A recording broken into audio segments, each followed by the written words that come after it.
मेंढक की कहानी। एक मेंढक समूह खुशी खुशी जंगल में उछल रहे थे। अपने मेंढकी दिनचर्या में व्यस्त रहते थे। एक दिन उनमें से 2 मेंढक गहरे गड्ढे में गिर गए। मेंढक समूह के अन्य सभी मेंढक गड्ढे के चारों ओर इकट्ठा हो गए ताकि वे देख सके कि उनके साथियों की मदद के लिए क्या किया जा सकता है। जब उन्होंने देखा कि गड्ढा बहुत गहरा है, आखिर में विचलित मेंढक समूह ने माना कि यह निराशा की बात है और गड्ढे में गिरे 2 मेंढकों को बचाना संभव नहीं है। मगर गड्ढे में गिरे हुए मेंढकों ने ऊपर उठने की कोशिश जारी रखी। 2 मेंढक अपनी पूरी मेहनत के साथ कूदने लगे ताकि वो ऊपर उठ सके। कुछ मेंढक गड्ढे के बाहर शोर करने लगे कि यह निराशा की बात है और अगर वे अधिक सावधान और मेंढकी नियमों के प्रति अधिक आज्ञाकारी होते और जिम्मेदार होते तो वे उस स्थिति में नहीं होते। दूसरे मेंढक ने दुखी शब्दों में कहा कि वे अपनी ऊर्जा बचाएं और हार मान लें क्योंकि वे पहले ही से मरे हुए के समान है। 2 मेंढक अपनी मेहनत करना जारी रखे और कई घंटों की बेहद प्रयास के बाद वे काफी थक गए थे। अंत में एक मेंढक ने अपने साथियों के आवाजों का ध्यान देने का निर्णय लिया।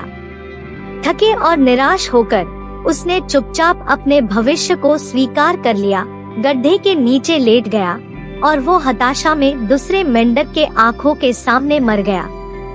दूसरा मेंढक अपनी हर ऊर्जा के साथ कूदता रहा, हालांकि उसका शरीर बहुत दर्द करने लगा था और वह पूरी तरह थक चुका था। उसके साथी मेंढक बाहर से चिल्लाएं कि वह अपनी किस्मत को स्वीकार करे और तकलीफ न सहे और बस मर जाए।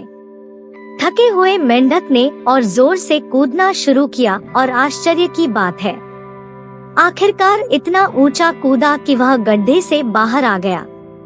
हैरान होकर दूसरे मेंढकों ने उसकी आश्चर्यजनक मुक्ति का जश्न मनाया और फिर उसके चारों ओर इकट्ठा हो गए और पूछा, जब हमने तुम्हें यह कहा कि यह असंभव है, फिर भी तुमने कूदना क्यों जारी रखा?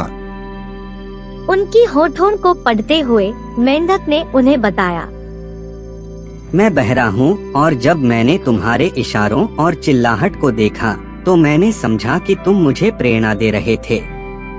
तुम सब मुझे और भी मेहनत करने के लिए प्रेरित किया और मैंने सभी संभावनाओं के खिलाफ सफलता प्राप्त की।